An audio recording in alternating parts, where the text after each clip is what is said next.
Good morning, good afternoon, everyone. I'm Tom Kartanowicz. I'm here to describe the classic problem of what keeps CISOs up at night. We definitely have trouble sleeping, and I'm going to use this time today to explain what exactly keeps us up at night. So the name of my talk is Cyber Insomnia, and let's first talk about my background and my experiences, and then we'll get right into it. So I'm currently the Regional Chief Information Security Officer at Commerzbank North America, which is the second largest German universal bank. My responsibilities include information security risk management, business continuity management, and physical security. Before joining Commerzbank, I worked at Natixis North America, which is a French bank, where I was the head of information security. I was there for several years. In addition to my day job, I've also participated in different panels and conferences, including Gartner, Tech Forum, the New York Institute of Technology in Abu Dhabi had a cyber conference, which was an absolutely great experience, and also CDM CISO summits across the US. I've participated in podcasts as well. And way back in the day, I started out as a help desk technician and a systems administrator. So starting out very, very hands-on, replacing computers that had failed hard drives, really gave me a good feel for technology. Okay, let's talk about two types of CISOs. And obviously a CISO is a Chief Information Security Officer. The first type of CISO is really a technical IT-focused CISO. Maybe they started out as help desk. Maybe they started out as a systems administrator. They've got proven technical expertise. They know the bits and bytes. They know the inner workings of computers and IT problems, and more importantly, how to solve them. They have that technical expertise. They might report into the CIO, and they really are the go-to person for security technical issues. That's really one, I'd say, traditional focus of the CISO and traditional background of a CISO. However, as we've moved along into 2020, there's a second type of CISO, and this is really the more empowered CISO who has a broader, more holistic view of what risk is and what cyber is. They're very much a trusted advisor to the business. They will give their opinions on IT decisions, but also non-IT decisions. They may have been a business manager before. They may have been a risk manager. They may not be a technical expert, but they know the right people to talk to. They know who their SMEs are, and they know how to get things done.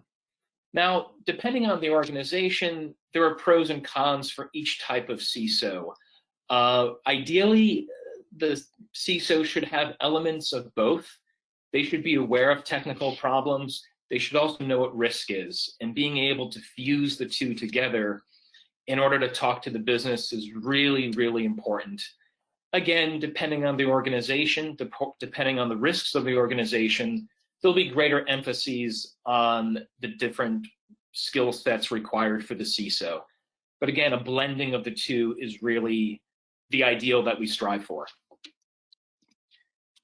Before going into what keeps me up at night, I'd like to just explain some of the fundamentals of cybersecurity, and we'll start out in the beginning. Threat actors. The threat actors are really the people who keep me up at night in a way. These are going to be individuals or organizations who want to do harm to my company, to your company, to whoever it is you're trying to protect and defend against. One example are criminals and criminal hackers. Classic names include Anonymous, the Lizard Squad, and several others. They have an agenda, right? They might want to embarrass your company. They might want to deface your website.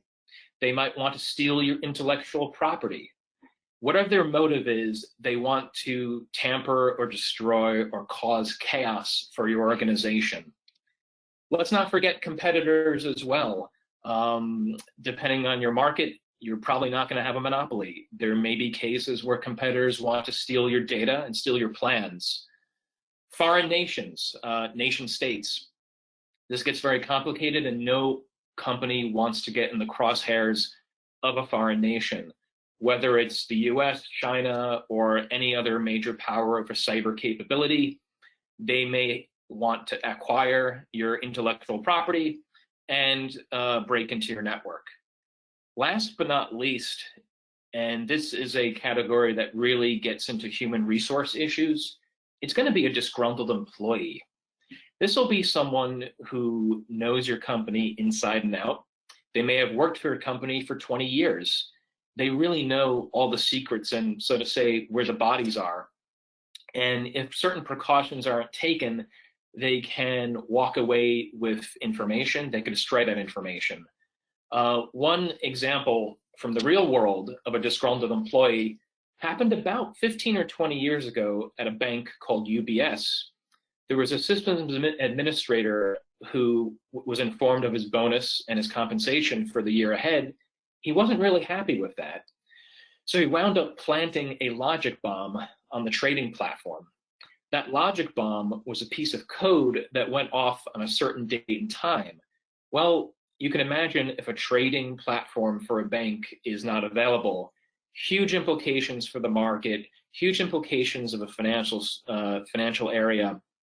Eventually, UBS suffered a major loss, major hit because of one single disgruntled employee.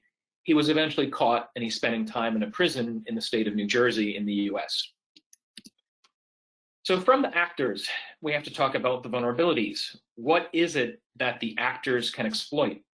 Well, a vulnerability is in essence a weakness. It's a weakness that's in a system that can be exploited by that threat actor. It's important to remember that system is not just limited to IT or IT products. System could also be involved with policies, procedures, and other organizational elements.